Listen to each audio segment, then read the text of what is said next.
Maybe you're from Indiana. I'm still West. Maybe you're from Indiana. Maybe you're not. Our state song is awesome. Back home. home again in Indiana, and we thought if you would let us, we would love to play it for you. Now, if you're from the state of Indiana, if you know all the words, you jump right in. In fact, if you know the chorus, which I know is probably the part many of you know, I'm counting on you to help us fill out the concert hall tonight. Thank you again for being with us. This is Back Home Again in Indiana.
Good evening. I'm the director of bands from Noblesville High School, Indiana, and I wanted to introduce this next piece.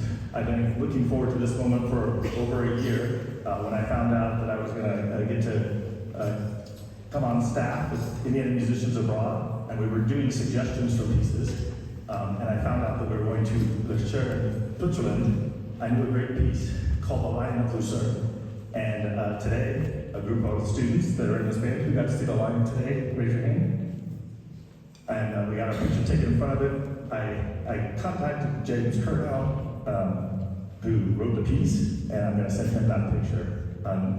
He saw the piece in the summer of, he saw The Lion of Lucerne in the summer of 1985. He was so taken with the magnificent sculpture that he decided to write an overture to attempt to capture the spirit of the sculpture and the story behind its creation. There are three main themes used throughout the piece: majesty, the sculpture; 2, spirit of the Swiss Guard, you'll know when you hear that; and 3, unser Leben, translated, life's journey. So we are very excited to present, after having seen it just a few hours ago, James Kurnow's Lion of Lucerne.